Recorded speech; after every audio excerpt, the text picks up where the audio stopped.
Sai Chaitanya paramedical college लेकर आया है पैरामेडिकल काउंसिल और सरकारी नौकरियों के लिए उपयोगी पाठ्यक्रम। EMLT, radiology technician, health sanitary inspector में एडमिशन जारी है। हमारा पता याद रखें, Sai Chaitanya paramedical college, ruby city scan के ऊपर मोची। चौथी पाचवी वेळा या विषयावर आपल्याकडे येत आहोत। तीन वेळेस तर नक्की जातो. हा नाही, आंदोलन झाले ना दोनदा कामामध्ये बिझी होता. दोनदा नाही, हाच विश्व सर्वांचं प्रामाणिकपणे स्पष्ट मत आहे की स्वच्छता आउटसोर्सिंगचा ठेका रद्द करावा। आता तर त्याला प्रबळ कारण मिळालेलं आहे। नाशिक महानगरपालिकेने R&B कंपनीला ब्लॅक लिस्टेड केलेला आहे। ब्लॅक लिस्टेड कंपनीला घेऊन तिसरी निविदा ओपन केली जाते आहे। यापूर्वी आम्ही याच्यावर पत्रव्यवहार केला आहे की या सगळ्या कंपन्यांची सखोल चौकशी करावी, यांच्या कामकाजाची चौकशी करावी। मालेगाव शहराच्या आरोग्यासाठी स्वच्छता हा फार महत्त्वाचा प्रश्न आहे। साथीचे आजार स्वच्छतेच्या अस्वच्छतेमुळेच पसरतात। मलेरिया असेल, कोणताही ज्या काही संसाधनं आपल्या आहेत ते स्वच्छतेशी निगडीत आहेत आणि मालेगाव महानगरपालिकेचा बहुतांशी खर्च स्वच्छतेवर होतो। अशा परिस्थितीत स्वच्छता आउटसोर्सिंगचा ठेका ही पारदर्शक निविदा प्रक्रिया न करता देण्यात येत आहे। हा आमचा मूळ आजच्या याचा प्रश्न आहे। दुसरा मुद्दा असा आहे की ब्लॅक लिस्टेड कंपनीला घेऊन जर आपण निविदा प्रक्रिया केली तर आपल्या निविदा समितीने नेमकी काय चौकशी केली? निविदा समितीतील अधिकारी कर्मचारी हे ब्लॅक लिस्टेड कंपनीला पाठीशी घालत होते की त्यांच्याशी आर्थिक हितसंबंध जोपासून त्यांनी ही ब्लॅक लिस्टेड कंपनीचा निविदा ओपन केली? हा त्यामागचा प्रश्न आहे। जर या बाबत आपल्याकडे पूर्वी पण माहिती होती, नाशिक महानगरपालिकेने जर या कंपनीला ब्लॅक लिस्टेड केलेला आहे तर आपण ही निविदा पुन्हा मागवू शकत होतो, व्हेरिफिकेशन करू शकत होतो। तर ह्या सगळ्या गोष्टी का करण्यात आल्या नाही? मालेगाव शहरातल्या आरोग्याच्या हितासाठी स्थानिक बेरोजगार 1500 कर्मचाऱ्यांना भरती करून किमान वेतनावर मालेगाव शहराची स्वच्छता करावी ही आमची पुन्हा एकदा मागणी आहे।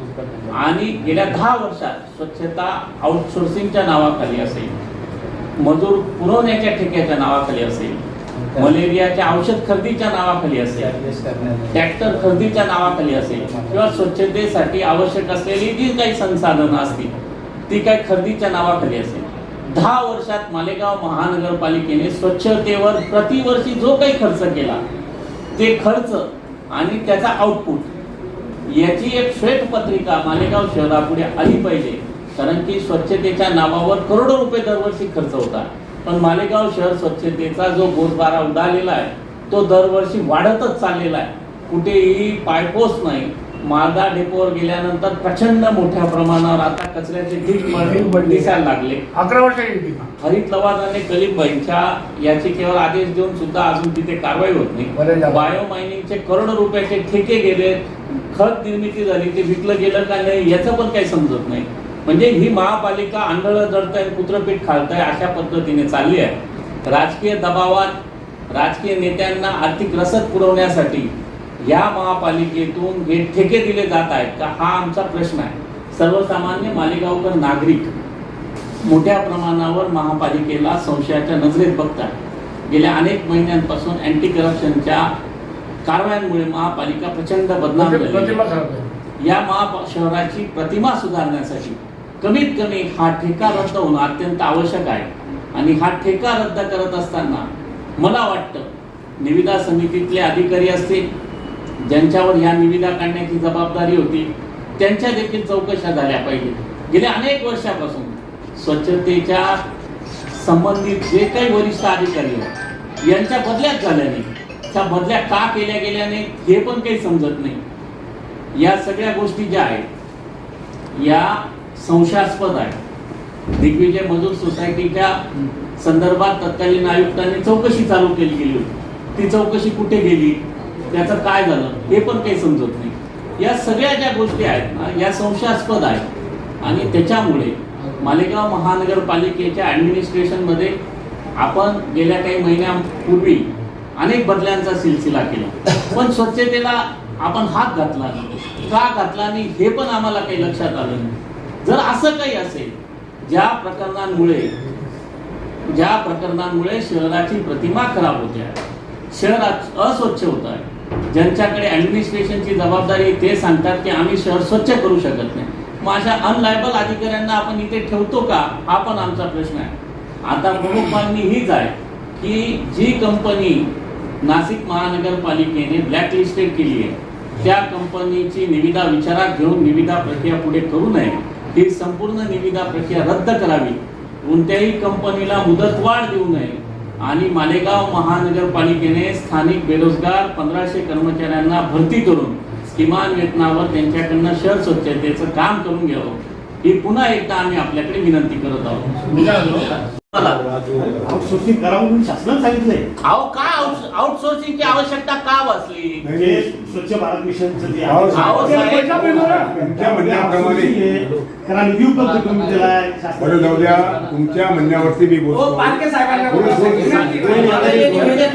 मकसद ये कि बिहाइंड द कर्टेन जो यहाँ के कॉर्पोरेटर जो पॉलिटिकल लोग हैं ना, इसके जो ओनर है ये कंपनी वगैरह ये सब देखिए वो क्वालिटी का भ्रष्टाचार नहीं होने आनंद कॉन्स्टुएंट कंपनी भी प्रॉक्सी है. आनंद कॉन्स्टुएंट कंपनी भी प्रॉक्सी है. वाटर ग्लेज भी प्रॉक्सी है. इसका विषय उसके लिए सभी का है ना, करप्शन की बात हो रही तो सभी का आना चाहिए. ये अभी तो इस पे चल रहा है. मला असं म्हणायचं होतं, मला एक सांगा, निविदा थर्ड निविदाधारक हा बेकायदेशीर आहे, हा ब्लॅक लिस्टेड आहे आणि त्याला तुम्ही जर ही निविदा प्रक्रियेत समाविष्ट करून घेत असाल तर ही पूर्ण निविदा प्रक्रिया संशयास्पद आहे. पूर्ण निविदा समिती संशयास्पद आहे. आपल्या नाशिक महापालिकेसाठी हो नाही, अहो साहेब, असं नाशिक महापालिकेसाठी 3 वर्षासाठी त्याला काही वाचलं ते. नाशिक महानगरपालिका एकट्या महापालिकेला तो जर ब्लॅक लिस्टेड असेल आणि एका जिल्ह्यातल्या दुसऱ्या महापालिकेत तो जर चांगलं काम करत असेल असं कसं होऊ शकतं? याचा अर्थ या निविदा प्रक्रियेत काळगुळ आहे.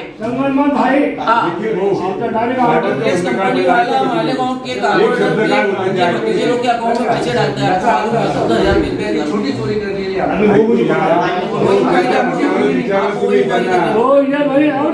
फार हुशार आहेत, पूर्ण भेली खाऊन जाता पण विष्ठा टाकत नाही. फार लक्षात, फार हुशार आहे, पूर्ण गुलाची भेली खाऊन जाता.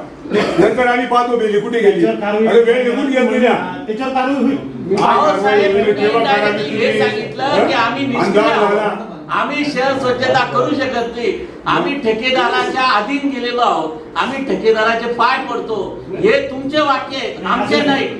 तुम्ही आता बोलले वाटर गेटचे पाय पडून पडून आम्ही काम घेत आहोत. याचा अर्थ तुम्ही ठेकेदार दार्जिने झाला. हो निकेजी, त्या ठेकेदाराबद्दल मान्य खासदार यांनीच लेखी तक्रार केली आहे, यांनी केली, निखिल भाऊंनी केली आहे, विचार व्यक्ती केली आहे. जेव्हा एका व्यक्तीच्या विरोधात एवढे लोक जेव्हा तक्रार करतात त्याच्यामध्ये काही दम आहे ना. खासदारांचं पण ऐकायचं नसेल तर तसं सांगा. खासदारांना व्हॅल्यू नाही मालेगाव महानगरपालिकेत किंवा खासदारांची पूरे इसमें सियासी लोग कोई किसी का कोई गॉडफादर इसमें है वो नहीं. सॉरी, जो भी लोग टोटल इसके अगेंस्ट में तो फिर चल रहा कैसे ये? फिर प्रशासन गॉडफादर है इसका. नहीं, अब प्रशासन भी नहीं है. प्रशासन तो बॉडी थी. नहीं 17 में सुनो ना, 17 में बॉडी हो साहब, सुनो ना, 17 में बॉडी थी. जब मैं पहली दफे आया था मुझे तो बोलते भी नहीं आता था, तब मैंने ये बोला था सोशल ऑडिट की नई रिपोर्ट आई थी, जब उसके ऊपर मैंने ये बात 17 से 22 तो बोलने का मतलब ये है कि उसको उस पे आप कुछ निर्णय ले लो. और अपने पास तो गाड़ी दी है ना 14 वित्त आयोग से, अपने पास 50 गाड़ी कचरे में पड़ी है अपनी गाड़ी. भंगार हो रही, भंगार. आज अपने सारे यंत्रणा एक मिनट वो अपने पास पूरी यंत्रणा है. वो आज जाकर तुम देखेंगे ना तो वो गाड़ियों के टायर ट्यूब पूरे जमीन में लग गए. तो अगर अपन कुछ किसी के पैर पड़ने की अगर वो है तो अपन खुद अपने लोगों को यानी खड़ा करो. हुआ ना 4 दिन बंद हुआ तो अपन ने उठाए देना पूरे गाँव भर में.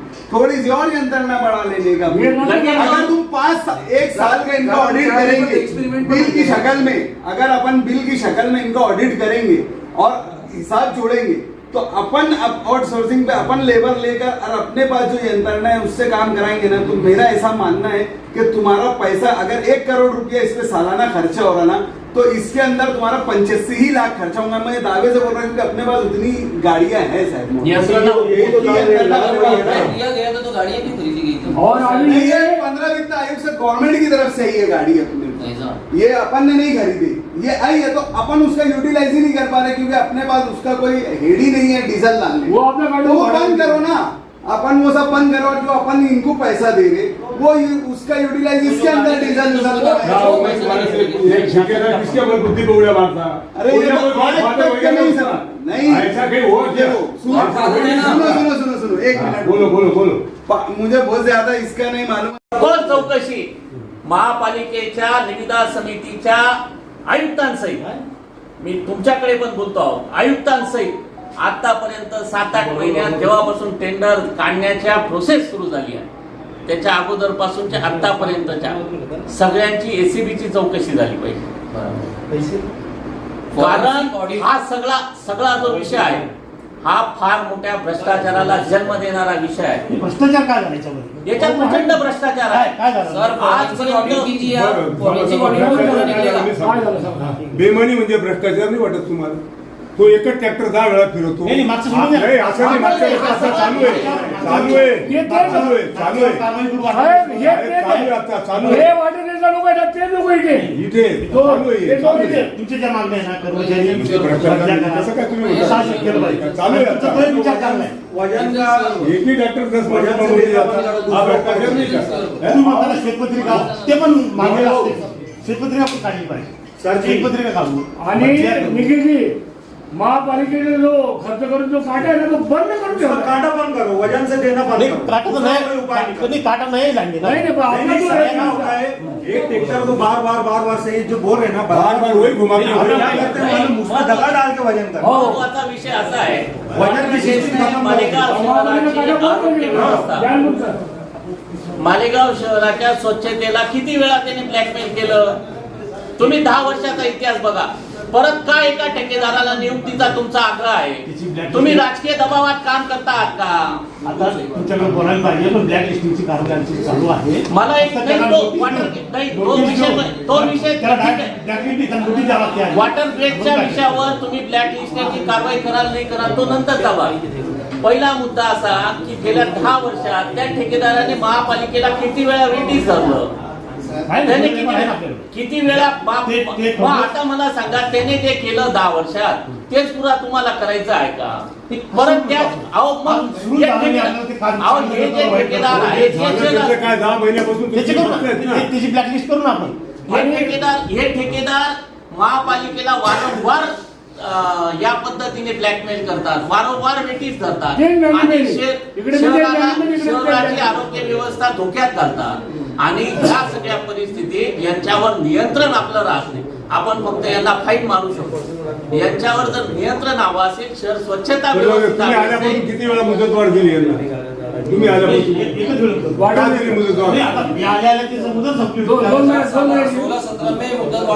नाही मला काय म्हणायचं तुम्ही आल्या एक प्रयोग करायला पाहिजे होता ना। आपली महानगरपालिका सक्षम आहे का नाही आपण करू शकतो का नाही एखादा प्रयोग तर करा लगेच मुदतवाढ करून देता म्हणजे असं हे बघा साहेब आम्ही मालेगाव शहराची जनता ही तुमच्या पाठीशी खंबीरपणे उभी राहील। तुम्ही जर या ठेकेदाराला नियुक्त करण्यापासून थांबवलं आणि स्वतः नगरपालिकेने कर्मचारी नियुक्त करून शहर स्वच्छता हातात घेतली तर जनता तुमची पाठ थोपते, तुमचं अभिनंदन करेल, लूट थांबेल। प्रयत्न केला तर चांगलं नाही केलं तर ठेकेदार नियुक्तीचा काय प्रयत्न केला पाहिजे? ठेकेदार नियुक्ती रद्द करा ना। ठेकेदार नियुक्त करता आपण जर महापालिका कर्मचाऱ्यांमार्फत जर काम करून घेऊ शकत असू तर ठेकेदार नियुक्तीचा आग्रह तुमचा आग्रह हा संशयास्पद देता ना मग तुम्ही त्या मुदतवाढ देण्याचे तुम्ही स्वतः प्रयोग करून पाहा सक्सेस होतं का फेल होतं? तुम्ही एकदा ठेकेदार नियुक्तीऐवजी महापालिकेने स्वतः स्वच्छता हातात घ्यावी तर आम्ही स्वतः म्हणून त्या ठेकेदार आणि तुम्ही जर आज ठेकेदार नियुक्तीचा आग्रह धरतात तर कुठेतरी संशयास्पद आहे हे सगळं। आता तुम्ही ट्रॅक्टर आहे ना त्याला जर सांगितलं हा कचरा पडलाय आमचं काम नाही चालला पुढे तू आणि पुढे जाऊन दगड टाकून घेतो हे उघड डोळ्याने आम्ही पाहतो। सन्माननीय पालकमंत्री महोदयांनी या संदर्भात कचरा डेपोवर जाऊन काय परिस्थिती आहे काटे घेतले दगड निघाले स्वतः सन्माननीय पालकमंत्री महोदयांनी कचरा डेपोवर व्हिजिट मारून ही सगळी परिस्थिती ओपन केलेली आहे। आमच्या सारख्या कार्यकर्त्यांचा विषय जाऊ द्या मग काय चाललाय आणि ठेकेदार नियुक्तीला आग्रह का महापालिका प्रशासनाचा? खराब करायचं बाकी आहे. मागचं तर आता एका दिवसात खोलीत जाऊन येतं का?